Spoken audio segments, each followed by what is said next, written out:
जय श्री राम दोस्तों। आज हम लेके आए हैं मुंशी प्रेमचंद की लिखी रचना आखिरी हीला। चलिए शुरू करते हैं।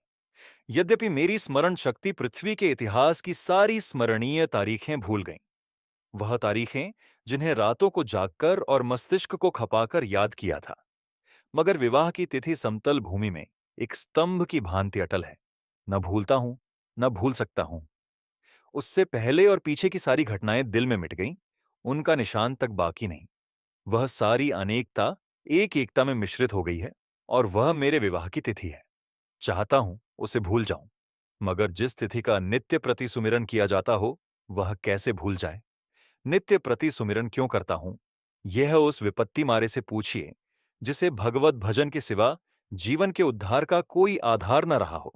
लेकिन क्या मैं वैवाहिक जीवन से इसलिए भागता हूं कि मुझमें रसिकता का अभाव है, और मैं कोमल वर्ग की मोहनी शक्ति से निर्लिप्त हूं और अनासक्ति का पद प्राप्त कर चुका हूं? क्या मैं नहीं चाहता हूं कि जब मैं सैर करने निकलूं तो हृदयेश्वरी भी मेरे साथ विराजमान हो? विलास वस्तुओं की दुकानों पर उनके साथ जाकर थोड़ी देर के लिए रसमय आग्रह का आनंद उठाऊं। मैं उस गर्व और आनंद और महत्व का अनुभव कर सकता हूं जो मेरे अन्य भाइयों की भांति मेरे हृदय में भी आंदोलित होगा। लेकिन मेरे भाग्य में वह खुशियां, वह रंग रेलियां नहीं है, क्योंकि चित्र का दूसरा पक्ष भी तो देखता हूं। एक पक्ष जितना ही मोहक और आकर्षक है, दूसरा उतना ही हृदय विदारक और भयंकर। शाम हुई और आप बदनसीब बच्चे को गोद में लिए तेल या ईंधन की दुकान पर खड़े हैं। अंधेरा हुआ और आप आटे की पोटली बगल में दबाए गलियों में यों कदम बढ़ाए हुए निकल जाते हैं मानो चोरी की है। सूर्य निकला और बालकों को गोद में लिए होम्योपैथ डॉक्टर की दुकान में टूटी कुर्सी पर आरूढ़ है। किसी खोंचे वाले की रसीली आवाज सुनकर बालक ने गगनभेदी विलाप आरंभ किया, और आपके प्राण सूखे ऐसे बापों को भी देखा है जो दफ्तर से लौटते हुए पैसे दो पैसे की मूंगफली या रेवड़ियां लेकर लज्जास्पद शीघ्रता के साथ मुंह में रखते चले जाते हैं कि घर पहुंचते पहुंचते बालकों के आक्रमण से पहले ही यह पदार्थ समाप्त हो जाए। कितना निराशाजनक होता है यह दृश्य जब देखता हूं कि मेले में बच्चा किसी खिलौने की दुकान के सामने मचल रहा है और पिता महोदय रशियों की सी विद्वता के साथ उनकी क्षण भंगुरता का राग अलाप रहे हैं। चित्र का पहला रुख तो मेरे लिए एक मदन स्वप्न है, दूसरा रुख एक भयंकर सत्य। इस सत्य के सामने मेरी सारी रसिकता अंतर्धान हो जाती है। मेरी सारी मौलिकता, सारी रचनाशीलता इसी दाम्पत्य के फंदों से बचने में प्रयुक्त हुई है। जानता हूं कि जाल के नीचे जाना है, मगर जाल जितना ही रंगीन और ग्राहक है, दाना उतना ही घातक और विषैला। इस जाल में पक्षियों को तड़पते और फड़फड़ाते देखता हूं, और फिर भी जाल पर जा बैठता हूं। लेकिन इधर कुछ दिनों से श्रीमती जी ने अविश्रांत रूप से आग्रह करना शुरू किया है कि मुझे बुला लो। पहले जब छुट्टियों में जाता था तो मेरा केवल कहाँ चलोगी कह देना उनकी चित्त शांति के लिए काफी होता था। फिर मैंने झंझट है कहकर उन्हें तसल्ली देनी शुरू की। इसके बाद गृहस्थ जीवन की असुविधाओं से डराया, किंतु अब कुछ दिनों से उनका अविश्वास बढ़ता जाता है। अब मैंने छुट्टियों में भी उनके आग्रह के भय से घर जाना बंद कर दिया है कि कहीं वह मेरे साथ न चल खड़ी हों, और नाना प्रकार के बहानों से उन्हें आशंकित करता रहता हूं। मेरा पहला बहाना पत्र संपादकों के जीवन की कहानियों के विषय में था। कभी 12 बजे रात को सोना नसीब होता है, कभी रतजगा करना पड़ जाता है। सारे दिन गली गली ठोकरें खानी पड़ती हैं। इस पर तुर्रा यह है कि हमेशा सिर पर नंगी तलवार लटकती रहती है। न जाने कब गिरफ्तार हो जाऊं, कब जमानत तलब हो जाए। खुफिया पुलिस की एक फौज हमेशा पीछे पड़ी रहती है। कभी बाजार में निकल जाता हूं तो लोग उंगलियां उठाकर कहते हैं वह जा रहा है अखबार वाला। मानो संसार में जितनी दैविक, आधिदैविक, भौतिक, आधिभौतिक बाधाएं हैं, उनका उत्तरदायी मैं हूं। मानो मेरा मस्तिष्क झूठी खबरें गढ़ने का कार्यालय है। सारा दिन अफसरों की सलामी और पुलिस की खुशामद में गुजर जाता है। कांस्टेबलों को देखा और प्राण पीड़ा होने लगी। मेरी तो यह हालत है, और हुक्काम है कि मेरी सूरत से कांपते हैं। एक दिन दुर्भाग्यवश एक अंग्रेज के बंगले की तरफ जा निकला। साहब ने पूछा, क्या काम करता है? मैंने गर्व के साथ कहा, पत्र का संपादक हूं। साहब तुरंत अंदर घुस गए और कपाट मुंद्रित कर लिए। फिर मैंने मेम साहब और बाबा लोगों को खिड़कियों से झांकते देखा, मानो कोई भयंकर जंतु हूं। एक बार रेलगाड़ी में सफर कर रहा था। साथ और भी कई मित्र थे। इसीलिए अपने पद का सम्मान निभाने के लिए सेकंड क्लास का टिकट लेना पड़ा। गाड़ी में बैठा तो एक साहब ने मेरे सूटकेस पर मेरा नाम और पेशा देखते ही तुरंत अपना संदूक खोला और रिवॉल्वर निकालकर मेरे सामने गोलियां भरीं, जिससे मुझे मालूम हो जाए कि वह मुझसे सचेत है। मैंने देवी जी से अपनी आर्थिक कठिनाइयों की कभी चर्चा नहीं की, क्योंकि मैं रमणियों के सामने यह जिक्र करना अपनी मर्यादा के विरुद्ध समझता हूं। हालांकि मैं वह चर्चा करता तो देवी जी की दया का अवश्य पात्र बन जाता। मुझे विश्वास था कि श्रीमती जी फिर यहां आने का नाम न लेंगी, मगर यह मेरा भ्रम था। उनके आग्रह पूर्ववत होते रहे। तब मैंने दूसरा बहाना सोचा। शहर बीमारियों के अड्डे हैं। हर एक खाने पीने की चीज में विष की शंका। दूध में विष, घी में विष, फलों में विष, शाक भाजी में विष, हवा में विष, पानी में विष। यह मनुष्य का जीवन पानी की लकीर है। जिसे आज देखो वह कल गायब। अच्छे खासे बैठे हैं, हृदय की गति बंद हो गई। घर से सैर को निकले, मोटर से टकराकर सुरपुर की राह ली। अगर कोई शाम को सांगोपांग घर आ जाए तो उसे भाग्यवान समझो। मच्छर की आवाज कान में आई। दिल बैठा, मक्खी नजर आई और हाथ पांव फूले। चूहा बिल से निकला और जान निकल गई। जिधर देखिए यमराज की अमलदारी है। अगर मोटर और ट्राम से बचकर आ गए तब मच्छर और मक्खी के शिकार हुए। बस यही समझ लो कि मौत हरदम सिर पर खेलती रहती है। रात भर मच्छरों से लड़ता हूं, दिन भर मक्खियों से। नन्ही सी जान को किन किन दुश्मनों से बचाऊं। सांस भी मुश्किल से लेता हूं कि कहीं क्षय के कीटाणु फेफड़े में न पहुंच जाएं। देवी जी को फिर भी मुझ पर विश्वास न आया। दूसरे पत्र में भी वही आरजू थी। लिखा था, तुम्हारे पत्र ने एक और चिंता बढ़ा दी। अब प्रतिदिन पत्र लिखा करना। मैं एक न सुनूंगी और सीधे चली आऊंगी। मैंने दिल में कहा, चलो, सस्ते छूटे। मगर यह खटका लगा हुआ था कि न जाने कब उन्हें शहर आने की सनक सवार हो जाए। इसीलिए मैंने तीसरा बहाना सोच निकाला। यहां मित्रों के मारे नाकोदम रहता है। आकर बैठ जाते हैं तो उठने का नाम भी नहीं लेते, मानो अपना घर बेच आएंगे। अगर घर से टल जाओ तो आकर बेधड़क कमरे में बैठ जाते हैं और नौकर से जो चीज चाहते हैं उधार मंगवा लेते हैं। देना मुझे पड़ता है। कुछ लोग तो हफ्तों पड़े रहते हैं, टलने का नाम ही नहीं लेते। रोज उनकी सेवा सत्कार करो, रात को थिएटर या सिनेमा दिखाओ, फिर सवेरे तक ताश या शतरंज खेलो। अधिकांश तो ऐसे हैं जो शराब के बगैर जिंदा ही नहीं रह सकते। अक्सर तो बीमार होकर आते हैं, बल्कि अधिकतर बीमार ही आते हैं।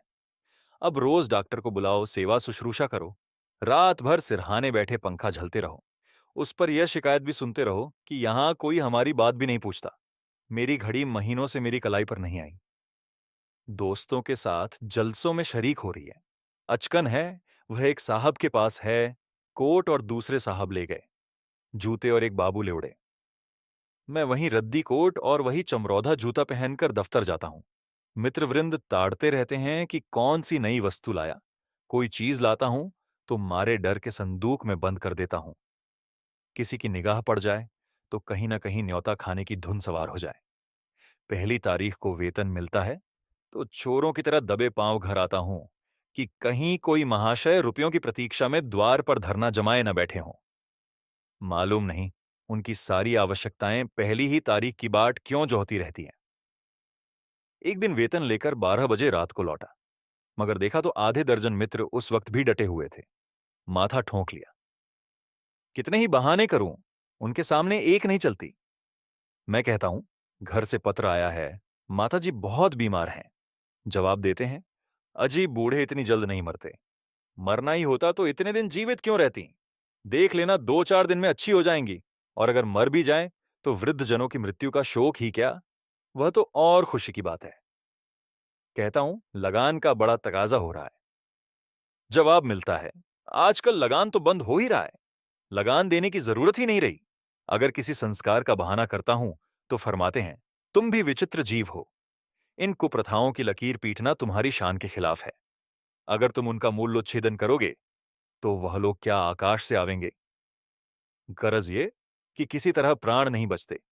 मैंने समझा था कि हमारा यह बहाना निशाने पर बैठेगा। ऐसे घर में कौन रमणी रहना पसंद करेगी जो मित्रों पर ही अर्पित हो गया हो। किंतु मुझे फिर भ्रम हुआ। उत्तर में फिर वही आग्रह था। तब मैंने चौथा हीला सोचा। यहाँ के मकान हैं कि चिड़ियों के पिंजरे, न हवा न रोशनी। वह दुर्गंध उड़ती है कि खोपड़ी भन्ना जाती है। कितने ही के तो इसी दुर्गंध के कारण विसूचिका, टाइफाइड, यक्ष्मा आदि रोग हो जाते हैं। वर्षा हुई और मकान टपकने लगा। पानी चाहे घंटे भर बरसे, मकान रात भर बरसता रहता है। ऐसे बहुत कम घर होंगे जिनमें प्रेत बाधाएं न हों। लोगों को डरावने स्वप्न दिखाई देते हैं। कितनों ही को उन्माद रोग हो जाता है। आज नए घर में आए, कल ही उसे बदलने की चिंता सवार हो गई। कोई ठेला असबाब से लदा हुआ जा रहा है, कोई आ रहा है। जिधर देखिए ठेले ही ठेले नजर आते हैं। चोरियां तो इस कसरत से होती हैं कि अगर कोई रात कुशल से बीत जाए तो देवताओं की मनौती की जाती है। आधी रात हुई और चोर चोर लेना लेना की आवाजें आने लगीं। लोग दरवाजों पर मोटे मोटे लकड़ी के फट्टे या जूते या चिमटे लिए खड़े रहते हैं। फिर भी चोर इतने कुशल हैं कि आंख बचाकर अंदर पहुंच ही जाते हैं। एक मेरे बेतकल्लुफ दोस्त हैं, स्नेहवश मेरे पास बहुत देर तक बैठे रहते हैं। रात अंधेरे में बर्तन खड़के तो मैंने बिजली की बत्ती जलाई। देखा तो वही महाशय बर्तन समेट रहे हैं। मेरी आवाज सुनकर जोर से कह कहा, मारा और बोले, मैं तुम्हें चकमा देना चाहता था। मैंने दिल में समझ लिया, अगर निकल जाते तो बर्तन आपके थे, जब जाग पड़ा तो चकमा हो गया। घर में आए कैसे थे, यह रहस्य है। कदाचित रात को ताश खेलकर चले तो बाहर जाने के बदले नीचे अंधेरी कोठरी में छिप गए। एक दिन एक महाशय मुझसे पत्र लिखाने आए। कमरे में कलम दवात न थी। ऊपर के कमरे से लाने गया। लौट कर आया तो देखा आप गायब हैं और उनके साथ फाउंटेन पेन भी गायब है। सारांश यह कि नगर जीवन नरक जीवन से कम दुखदाई नहीं है, मगर पत्नी जी पर नागरिक जीवन का ऐसा जादू चढ़ा हुआ है कि मेरा कोई बहाना उन पर असर नहीं करता। इस पत्र के जवाब में उन्होंने लिखा, मुझसे बहाना करते हो, मैं हरगिज ना मानूंगी, तुम आकर मुझे ले जाओ। आखिर मुझे पांचवां बहाना करना पड़ा। यह खोंचे वालों के विषय में था। अभी बिस्तर से उठने की नौबत नहीं आई कि कानों में विचित्र आवाजें आने लगीं। बाबुल के मीनार के निर्माण के साथ ऐसी निरर्थक आवाजें नहीं हो, निरर्थक आवाजें आई होंगी। वह खोंचे वालों की शब्द क्रीड़ा है। उचित तो यह था, यह खोंचे वाले ढोल मंजीरे के साथ लोगों को अपनी चीजों की ओर आकर्षित करते, मगर इन औंधी अक्ल वालों को यह कहां सूझती है। ऐसे पैशाचिक स्वर निकालते हैं कि सुनने वालों के रोएं खड़े हो जाते हैं। बच्चे मां की गोद में चिमट जाते हैं। मैं भी रात को अक्सर चौंक पड़ता हूं। एक दिन तो मेरे पड़ोस में एक दुर्घटना हो गई। 11 बजे थे। कोई महिला बच्चे को दूध पिलाने उठी थी। एकाएक जो किसी खोंचे वाले की भयंकर ध्वनि कानों में आई तो चीख मारकर चिल्ला उठी और फिर बेहोश हो गई। महीनों की दवा दारू के बाद अच्छी हुई और अब रात को कानों में रुई डालकर सोती है। ऐसे कृत्य नगरों में नित्य होते रहते हैं। मेरे ही मित्रों में कई ऐसे हैं जो अपनी स्त्रियों को घर से लाए, मगर बेचारियां दूसरे ही दिन इन आवाजों से भयभीत होकर लौट गईं। श्रीमती जी ने इसके जवाब में लिखा, तुम समझते हो मैं खोंचे वालों की आवाजों से डर जाऊंगी। यहां गीदड़ों का हौवाना और उल्लुओं का चीखना सुनकर तो डरती नहीं, खोंचे वालों से क्या डरूंगी। अंत में मुझे एक ऐसा बहाना सूझा जिसकी सफलता का मुझे पूरा विश्वास था। यद्यपि इसमें कुछ बदनामी थी, लेकिन बदनामी से मैं इतना नहीं डरता जितना उस विपत्ति से। फिर मैंने लिखा, शहर शरीफजादियों के रहने की जगह नहीं। यहां की महरियाओं इतनी कटुभाषिणी हैं कि बातों का जवाब गालियों से देती हैं, और उनके बनाव संवार का क्या पूछना। भले घर की स्त्रियां तो उनके ठाठ देखकर ही शर्म से पानी पानी हो जाती हैं। सिर से पांव तक सोने से लदी हुई सामने से निकल जाती हैं तो ऐसा मालूम होता है कि सुगंधी की लपट निकल गई। गृहिणियाओं ये ठाठ कहां से लाएं? उन्हें तो और भी सैकड़ों चिंताएं हैं। इन महरियों को तो बनाव सिंगार के सिवा दूसरा काम ही नहीं। नित्य नई सज धाज, नित्य नई अदा और चंचल तो इस गजब की है मानो अंगों में रक्त की जगह पारा भर दिया हो। उनका चमकना और मटकना और मुस्कुराना देखकर गृहिणियां लज्जित हो जाती हैं और ऐसी दीदा दिलेर हैं कि जबरदस्ती घरों में घुस पड़ती हैं। जिधर देखो इनका मेला सा लगा हुआ है।